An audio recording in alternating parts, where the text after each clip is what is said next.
the last class, we had discussed some of the fundamental rights, and the last fundamental right that we had discussed was article number 18 of the Constitution. Now coming to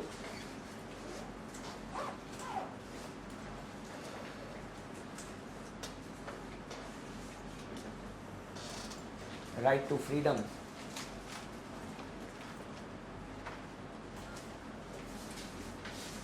Articles 19 to 22. They talk about the right to freedom.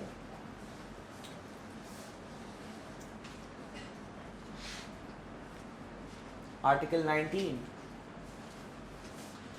is available only to the citizens.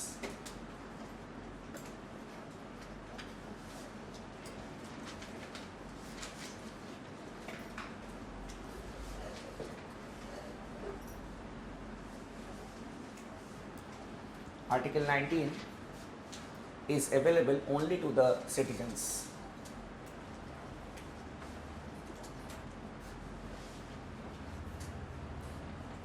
It consists of 6 democratic freedoms.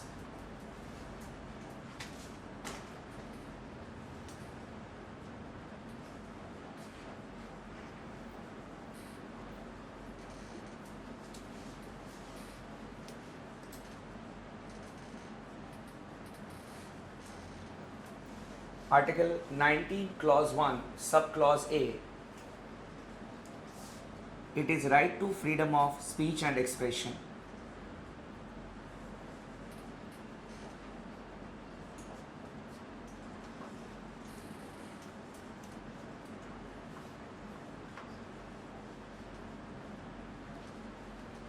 It is right to freedom of speech and expression.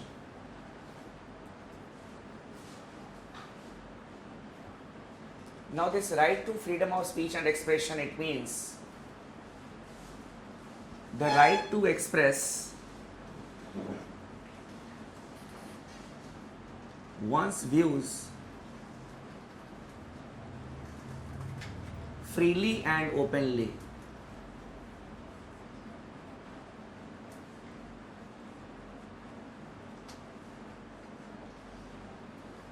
Express one's views freely and openly.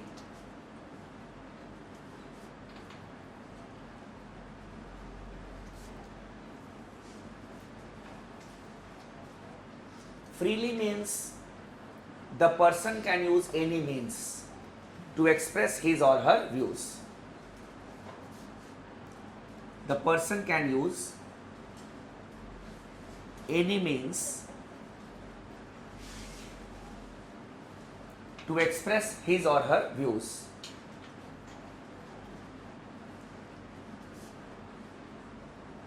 That is,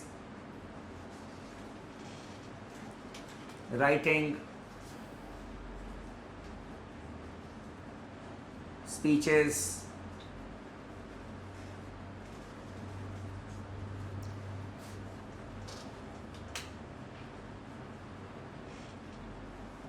putting hoardings or banners, using symbols,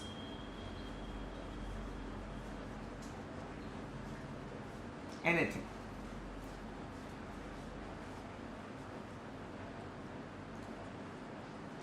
Openly means without any fear.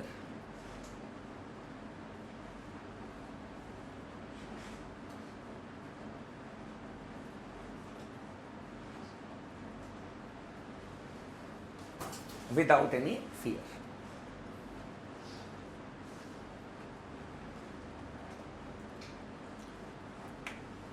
So this is the meaning of right to freedom of speech and expression.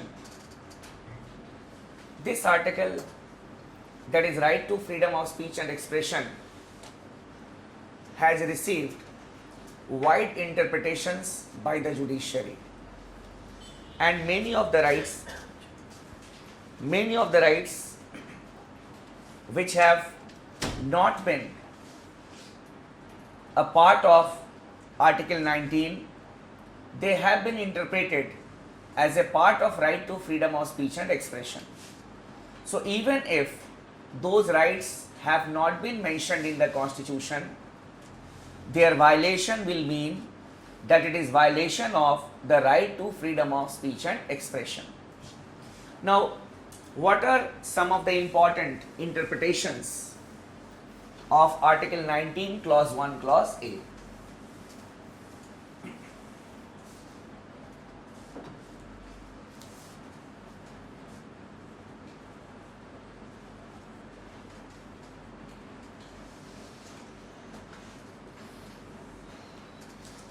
Interpretations of right to freedom of speech and expression.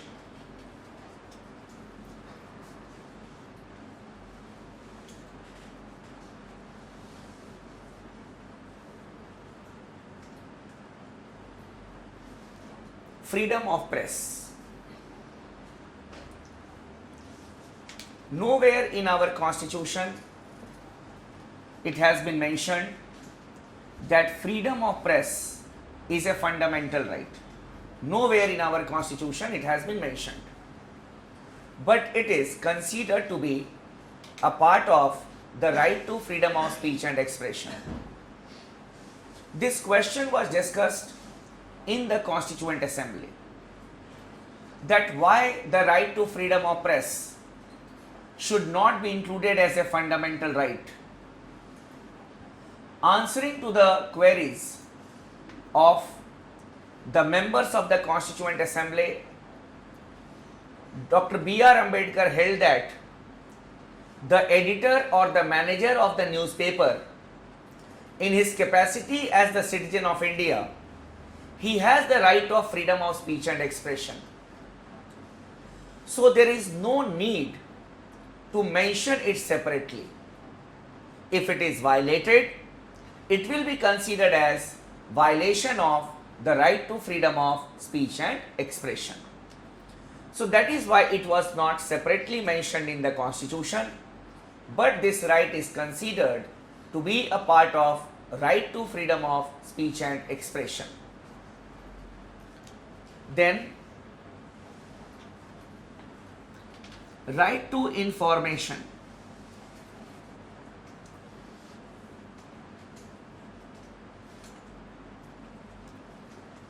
Right to information. Now, whenever we hear this right to information, the idea that comes in our mind is that of Right to Information Act. But this interpretation is wider than that of Right to Information Act. Right to Information Act is a recent development, but the Supreme Court, in its earlier pronouncements, way back, it had said that right to information is a part of right to freedom of speech and expression. What type of information? The information regarding the product that one uses. Even if you use a deo or a soap, some warnings may be given there. That first of all you should try it here at the elbow. If there are, we can say, no bad symptoms, then only you can use it. You have the right to be informed about the product that you are using, the composition of the product. Then only you will be able to express that whether the product is good or bad, whether it suits me or not. Even the expiry date, the manufacturing date has to be there. So it was in this larger context. Even if you buy a bottle of mineral water, you see that the composition is written. Lot of informations are given. Even if you buy a soft drink, the composition is written, whether it contains fruit pulps or not, sugar or not, salt or not. So if a patient is diabetic, he can say that no, yeah, sugar is there, it is written here.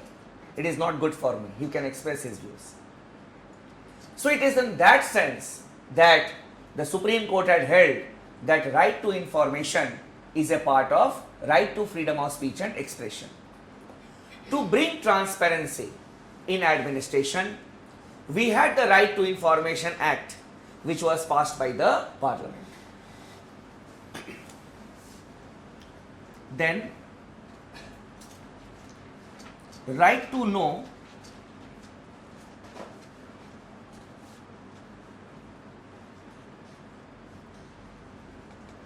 about the antecedents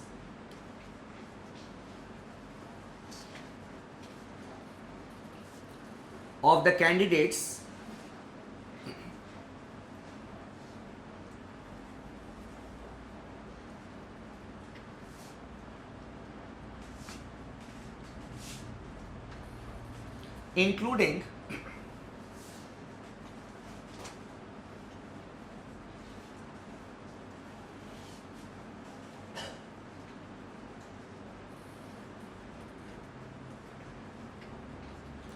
including their criminal antecedents.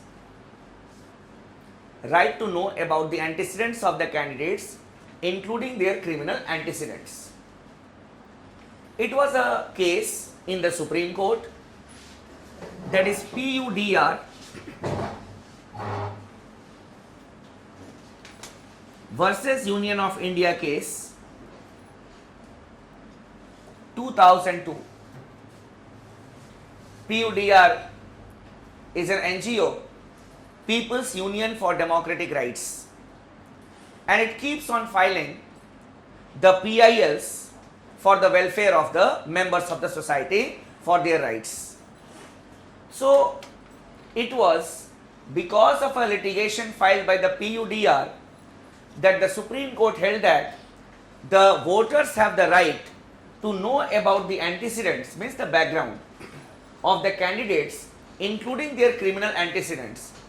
Then only they can express the view that whether the candidate is good or bad. That is why now you say that it is mandatory for every candidate who is contesting the election to furnish information about himself or herself, his criminal backgrounds, if any, educational qualifications, assets or liabilities, including himself and the spouse or the dependents. Then, right to criticize.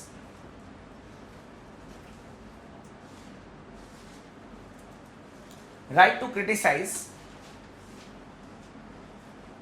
and answer to the criticisms.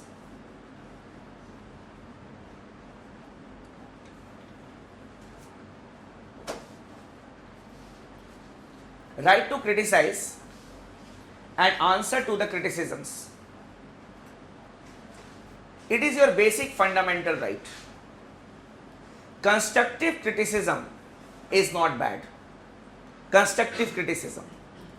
Even the judgments of the Supreme Court, the judgments of the high courts can be criticized.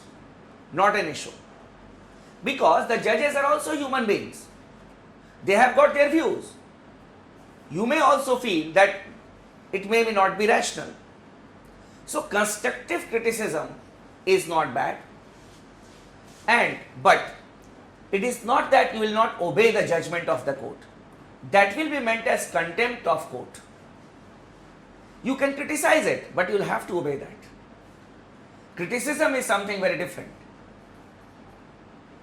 So, even the constructive criticism of the government, of the judiciary can be justified. This view was given by the Supreme Court few months earlier when one of social activists, she was denied the permission to go abroad and her passport was taken by the government, that she was not allowed to go abroad because she had criticized the government. So the Supreme Court in that sense held that right to criticize is a part of right to freedom of speech and expression. And answer to the criticism. If in a particular newspaper or in a press conference, a public person or anyone has been criticized, he has the right to answer the criticisms. He has the right to answer the criticisms because it is a part of his right to freedom of speech and expression. This was also held by the judiciary. Then,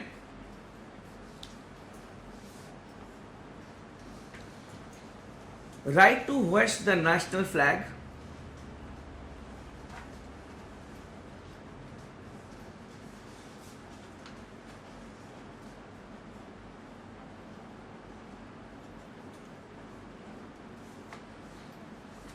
in private buildings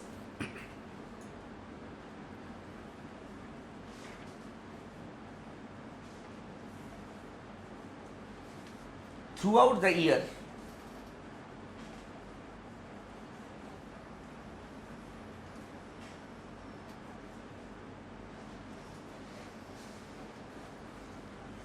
right to hoist the national flag in private buildings throughout the year.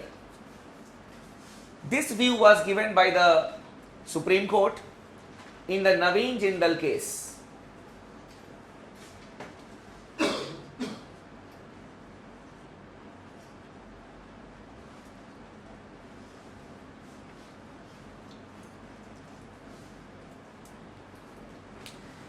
Now, before this judgment, one was permitted to hoist the national flag in private buildings only on 15th August and 26th January. Naveen Jindal went to the Supreme Court saying that right to hoist the national flag is the expression of our patriotism, the expression of our nationalism. So we should be allowed to hoist the national flag throughout the year in private buildings. The Supreme Court held that right to hoist the national flag in private buildings throughout the year is a part of right to freedom of speech and expression. And now you say in the private buildings also the national flag throughout the year. Then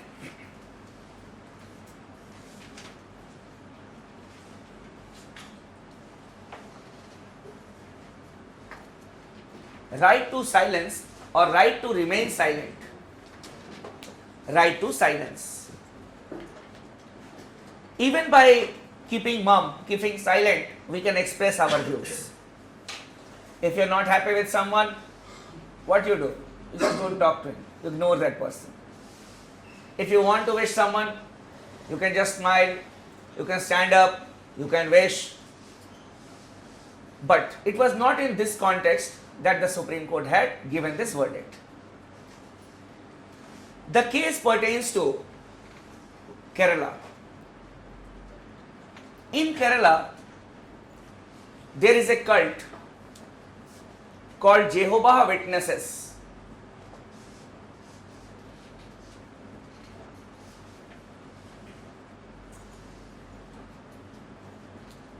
Cult is a specific type of group which follows its own rituals, just like Radha Swami or Brahma Kumaris. These are cults. They follow a particular practice, ritual, and it is binding on all the members. The Jehovah's Witnesses, they have a rule that the members of this particular cult, they are not supposed to sing anything except the prayer of that religion. They are not supposed to sing anything except the prayer of that religion. 30 school students were there who belong to this particular cult, and they did not sing the national anthem, but they were standing. The school expelled all the 30 students under the Insult to National Honor Act 1971. there is an act in our country, Insult to National Honor Act. Insult to national honor means you will have to respect the national anthem, national flag, constitution, and it is a criminal offence under that act. Now all the 30 school students who were not singing the national anthem, they were expelled from the school. Their case was taken up by B. Emmanuel in the Kerala High Court. But the Kerala High Court justified the expulsion. That okay, it's all right. They have insulted the national anthem or the national flag. After that, the matter went to the Supreme Court. In the Supreme Court, the same argument was given by the petitioner that the kids had not insulted the national anthem. The kids, they had not insulted the national anthem. They were standing, but they were not singing. Even by remaining silent, they had shown their respect to the national anthem. At least they were standing. The Supreme Court said that right to silence is a part of right to freedom of speech and expression. Even by remaining silent, the students have shown respect to the national anthem and they should not be expelled. So it was in that context that the Supreme Court held that right to silence is a part of right to freedom of speech and expression. Then, right of a convict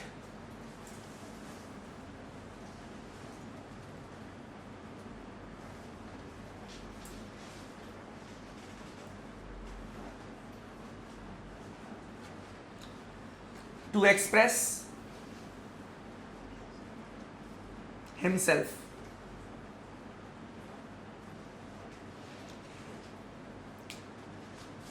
Even if a person has been convicted by the highest court of the country, even if his mercy petition has been dismissed by the president, if he wants to express his views, if he wants to say something, he can be given a chance to be heard. That is why we had a special hearing in the Yaqub Menon's case. Even though the president had rejected the verdict, we can say the mercy petition, right of a convict to express himself, it does not give a license to him that okay, he should claim that he should be freed. Yes, the judiciary will hear that. The judiciary will hear that. So, these are some of the expression, some of the we can say interpretations of right to freedom of speech and expression. And this scope is, we can say, increasing day by day because of the liberal interpretation by the judiciary. You can be asked to write a question on the increasing scope of right to freedom of speech and expression. Clear? So you need to take into consideration all these aspects. Or in the prelims examination there can be a question, which of the following is an interpretation of right to freedom of speech and expression? Another issue you can prepare is, you can write it, you can prepare an essay also on that. Issue of censorship, issue of censorship and the right to freedom of speech and expression, and the right to freedom of speech and expression.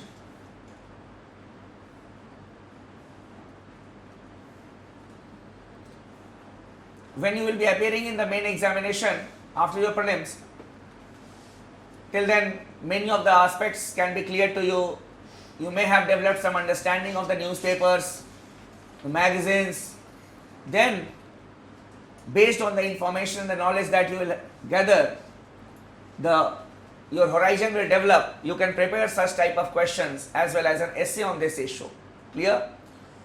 Always remember that reasonable restrictions can be justified. Reasonable restrictions can be justified, and you need to divide it into 2-3 parts. When we say censorship, censorship on individual activities, individual speech and expression. Then we can have censorship of media. You can bifurcate it into or trifurcate into the audio visual media, the print media, and the new entry, that is the social media. Clear? And then separately, then only your answer will be expanded. Then only your answer will be expanded.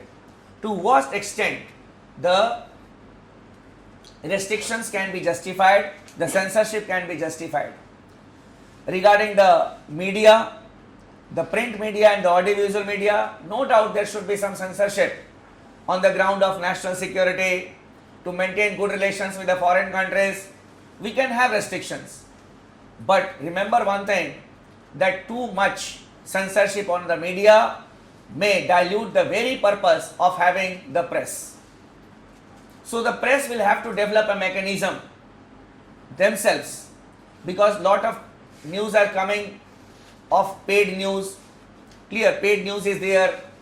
Apart from it, there is lot of criticism of the media, that media is not, we can say, being productive to the society. You see, throughout the day, there is news regarding Radhe Ma in one of the channels. What is the utility of that? What is the unnecessarily? Why to glorify about it? But the question here is that people wants to hear such type of things. In a live show, there was an infighting among two of the panelists, and that was, we can say, shown throughout the day. So it puts a big question mark whether these type of things are scripted also. These things. So basically, there is a need for self-regulation on the part of the media. Self-regulation on the part of the media, because media is considered to be the fourth pillar of democracy. There is a responsibility of the media also. There is a responsibility of the media also. The state cannot interfere in each and every aspect of the press. So you need to talk about such type of things also, that you feel clear that it is self-censorship which may be needed in case of media to some extent. And obviously we have got some regulations also. So such type of questions may be there with you when you will be appearing in the main examination. Reasonable restrictions, the same that we had discussed in the beginning, are there on right to freedom of speech and expression.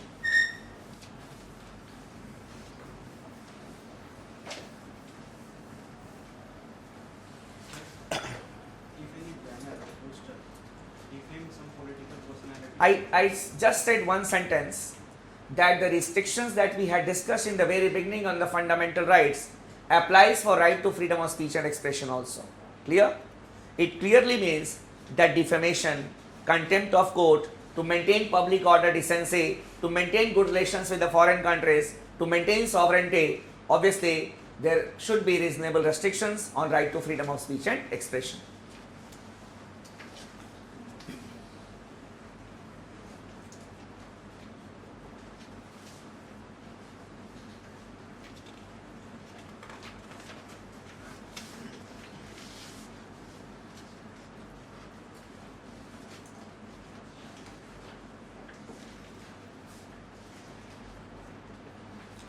Article 19, clause 1, subclause B.